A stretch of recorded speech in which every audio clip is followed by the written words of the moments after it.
C Joseph Vijay అనే నేను ముఖ్యమంత్రిగా ప్రమాణ స్వీకారం చేస్తున్నాను. ప్రజల డబ్బును వృధా కానివ్వను, ప్రజాధనాన్ని వృధా చేసిన వాడిని వదిలే ప్రసక్తి లేదు. ఒకవేళ అలా చేస్తారని మీరు అనుకుంటే మీ మైండ్లో నుంచి ఆ ఆలోచనలన్నీ ఎరేజ్ చేయండి అంటూ కూడా పొలిటికల్ వార్నింగ్తో పాటు ప్రజలకు ఒక రకమైనటువంటి కూడా మెసేజ్ కూడా ఇచ్చాడు. దానితో పాటు ప్రజా సంక్షేమానికి తాను కట్టుబడి ఉంటానని చెప్పి కూడా విజయ్ తన ప్రమాణ స్వీకారం రోజు స్పష్టంగా చెప్పారు. తాను ప్రజల మనిషినని, పేదరికం నుంచి వచ్చినటువంటి కుటుంబం నుంచి తాను వచ్చా కనుక తనకు పేదరికం తెలుసు, ఆకలి తెలుసు. తనను నమ్మి వచ్చినటువంటి ఏ ఒక్క కార్యకర్తను కానీ ప్రజలను కానీ మోసం చేయను, అంతకు మించి ప్రజాధనాన్ని లూటీ చేసినటువంటి వారిని వదిలే ప్రసక్తి లేదని చెప్పారు. తొలి రోజు తొలి సంతకం కింద సెక్రటరియట్ వెళ్లారు. ఆ తర్వాత ఇక్కడ ఏదైతే జోసెఫ్ విజయ్ అనే నేను ప్రమాణ స్వీకారం చేసినటువంటి ప్రస్తుతం నేనున్నటువంటి స్థానం ఏదైతే ఉందో అక్కడ ఆయన 3 సంతకాలు చేశారు. ఆ 3 సంతకాలన్నీ ప్రజా సంక్షేమం కోసం చేశానని చెప్పారు. 200 యూనిట్ల ఫ్రీ ఎలక్ట్రిసిటీ బిల్స్, ఉచిత విద్యుత్ ఏదైతే ఉందో అది ఆయన 200 యూనిట్ల వరకు కూడా తాము ప్రతి ఒక్క ఇంటికి కూడా ఫ్రీగా ఇస్తామని చెప్పారు. దానిపైన తొలి సంతకం చేశారు. రెండోది యాంటీ డ్రగ్ స్క్వాడ్, ప్రత్యేకంగా ఒక టాస్క్ ఫోర్స్ ఏర్పాటు చేసి తమిళనాడులో ఉన్నటువంటి డ్రగ్స్ మాఫియానంతా కూడా కంట్రోల్లో పెడతానని చెప్పి దాని మీద సంతకం చేశారు. ఇప్పటికే హోంశాఖ అధికారులు కూడా ఆయన ఆదేశాలు జారీ చేశారు. ఉమెన్ ప్రొటెక్షన్ ఫోర్స్, మహిళలు తమిళనాడులో విజయ్కి గంపగత్తగా ఓటు వేయడానికి కారణం మహిళా భద్రత గురించి ఆయన పదే పదే చెప్పడం, దానికి సంబంధించి establishment of new special petrol unit of the safety of the women అని చెప్పి చేశారు. సో ఒక రకంగా మహిళలు, యువతను యొక్క ఆలోచనలు, ఆశయాలను వారికి అనేకమైనటువంటి హామీలు ఇస్తూ ఎన్నికల సమయంలో ప్రచారంలో కూడా అనేకమైనటువంటి హామీలు ఇచ్చినటువంటి విజయ్ ఇప్పుడు ప్రమాణ స్వీకారం చేశారు. సీఎం అయ్యారు, కుర్చీలో కూర్చున్నారు, సీఎంగా సంతకం చేశారు, సచివాలయంలో అధికారులను కూడా కలిశారు. అయితే ముందున్నది చాలా ఇంపార్టెంట్, అతనికి ఛాలెంజెస్ ఉన్నాయని కూడా మనం చెప్పాలి. ఒకటి, ప్రభుత్వం స్టేబుల్గా ఉండాలి. అంటే ప్రస్తుతానికి ఆయన కోయిలేషన్ గవర్నమెంట్లో ఉన్నారు. తమిళనాడులో సంకీర్ణ పార్టీలతో కలిసి ప్రభుత్వం చేయడం అంటే అది ఒక స్ట్రెచర్ మీద ఉన్నటువంటి ప్రభుత్వం లాగే భావించాలి. దానికి ఆక్సిజన్ కావాలి, అంతర్స్థాయిలో మానిటరింగ్ కావాలి, పొలిటికల్గా మద్దతు ఇచ్చినటువంటి ప్రతి ఒక్కరిని కూడా సాటిస్ఫై చేయాల్సినటువంటి పని ఉంటుంది. సో విజయ్ దీన్ని ఎలా ట్యాకిల్ చేస్తారు?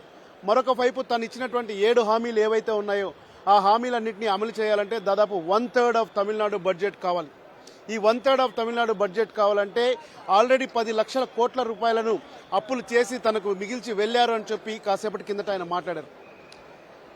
సో ఈ సంక్షేమ పథకాలన్నీ అమలు చేయాలన్నా, తాను ఇచ్చినటువంటి హామీలన్నీ అమలు చేయాలన్నా కానీ కోట్లాది రూపాయలు ప్రజా సంక్షేమం కోసం ఖర్చు పెట్టాల్సినటువంటి ఛాలెంజ్ ఆయన దగ్గర ఉంది. అంతకు మించి తమిళనాడులో ఉన్నటువంటి ద్రవిడ పార్టీలను ఎదుర్కోవడం అంటే కొత్తగా వచ్చినటువంటి రాజకీయ పార్టీకి నిజంగా సవాలే. 59 సంవత్సరాల తర్వాత ద్రవిడ పార్టీల సీఎంలు కాకుండా ఫస్ట్ టైం కొత్తగా పార్టీ ఏర్పాటు చేసినటువంటి వ్యక్తి ఎవరైతే ఉన్నారో ఆ వ్యక్తి ప్రమాణ స్వీకారం చేసి సీఎంగా కుర్చీలో కూర్చున్న మరుసటి రోజు నుంచి ఖచ్చితంగా రాజకీయంగా అనేకమైనటువంటి సవాళ్లు ఎదురవుతాయి. ఒకవైపు ప్రభుత్వాన్ని కాపాడుకోవడం, మరొక వైపు ప్రజలకు ఇచ్చినటువంటి హామీలను నిలబెట్టుకోవడం కూడా విజయ్ ముందున్నటువంటి లక్ష్యాలుగా మనం భావించాలి. దాంతోపాటు 7 స్కీమ్స్ ఏవైతే తను ప్రధానంగా చెప్పారో, ఆడపిల్లల భద్రతకు సంబంధించి చెప్పారు. తర్వాత ఎవరైనా పెళ్లి చేసుకుంటే పేదింటి వారికి బంగారం కూడా ఇస్తా అని చెప్పారు. దాంతోపాటు క్యాంటీన్స్ ఏర్పాటు చేస్తారని చెప్పారు. ఉచిత విద్యుత్తుకు సంబంధించి మహిళల ప్రయాణం, ఉచిత మహిళల బస్సు ప్రయాణం సంబంధించి కూడా ఆయన సంతకం చేశారు సచివాలయంకి వెళ్ళిన తర్వాత. ఇంతకు ముందు వరకు కేవలం చెన్నైలో ఉన్నటువంటి ఉచిత బస్సు ప్రయాణం మహిళల కోసం ఇప్పుడు రాష్ట్ర వ్యాప్తంగా ఇంప్లిమెంట్ చేయాలని హామీ ఇచ్చారు. సో ఈ రకంగా చూస్తే విజయ్ ముందు చాలా లక్ష్యాలు ఉన్నాయి. వాటన్నిటికన్నా కూడా జాతీయ రాజకీయాల్లో ఉన్నటువంటి పార్టీలు అతని మీద దృష్టి పెడతాయి. తమిళనాడులో ద్రవిడ పార్టీలు ఎలా పూర్తి స్థాయిలో ఆయనకి ఎదురు దెబ్బ నిమిషానికి ఎప్పటికప్పుడు ఇవ్వాలన్న దానికోసం వెయిట్ చేస్తూనే ఉంటాయి. సో ఇక రానున్న రోజుల్లో ప్రతిరోజు తమిళనాడు పాలిటిక్స్లో ఆయన ఫేస్ చేయాల్సినటువంటి పరిస్థితి ఉంది. హీరోగా సిల్వర్ స్క్రీన్ మీద ఫైట్ చేసి శుభం కార్డు వేసి అభిమానుల మనసు గెలుచుకున్న విజయ్ ఆ ఇక సినిమాలకు గుడ్ బై చెప్పాడు. గుడ్ బై చెప్పి పొలిటికల్ లైఫ్లోకి ఎంటర్ అయ్యాడు. ప్రజా పాలనలోకి కూడా ఎంటర్ అయ్యాను. అంత కాన్ఫిడెంట్గా ఉండండి, నేను ప్రభుత్వాన్ని నడిపిస్తాను, మీరెవరూ భయపడాల్సిన అవసరం లేదని తన స్పీచ్ ముగింపు సందర్భంలో చెప్పాడు. అంటే స్టేబుల్ గవర్నమెంట్ని ఏర్పాటు చేసుకోవడం, తర్వాత ప్రభుత్వాన్ని మరింత సుస్థిరం చేసుకుని ప్రజాపాలన వైపు వెళ్ళడం, ఇచ్చినటువంటి హామీలను నిలబెట్టుకోవడం, ప్రజాపాలనకు సంబంధించి అడ్మినిస్ట్రేషన్ తెలుసుకోవడం, అంతకు మించి అడ్మినిస్ట్రేషన్లో ఉన్నటువంటి గుంట నక్కలను తెలుసుకోవడం ఆయన ముందున్నటువంటి లక్ష్యాలు. సో విజయ్ ఇక్కడ అద్భుతమైన పాలన అందిస్తాడని చెప్పి ప్రజలు హెవీ ఎక్స్పెక్టేషన్స్ పెట్టుకున్నారు. అంతే స్థాయిలో ఆశలను కూడా పెట్టుకున్నట్టున్నారు. సో ఈ పెట్టుకున్నటువంటి ఆశయాల్ని లక్ష్యాల్ని చేరుకుంటే విజయ్కి మరో 10 ఏళ్ల పాటు ముఖ్యమంత్రి పదవిలో కూర్చోవడానికి అవకాశం ఉంటుందని చెప్పి నిపుణులంతా భావిస్తున్నారు. తమిళనాడులో సి జోసెఫ్ విజయ్ అనే నేను ముఖ్యమంత్రి ప్రమాణ స్వీకారం చేయడానికి ఆయన పడ్డ కష్టాలన్నీ కూడా ప్రమాణ స్వీకారం ముందు చెప్పారు. ఆ తర్వాత కూడా ఆ కార్యక్రమానికి సంబంధించిన తర్వాత కూడా చెప్పారు. ఈ రకంగా చూస్తే ప్రచారంలో తనని ఇబ్బంది పెడుతున్నారు, తనతో ఇబ్బంది పెట్టిన వారందరినీ కూడా నాతో కలిసి ప్రయాణం చేసినందుకు థ్యాంక్స్ చెప్పారు. ముఖ్యంగా కార్యకర్తలకు కూడా థ్యాంక్స్ చెప్పారు.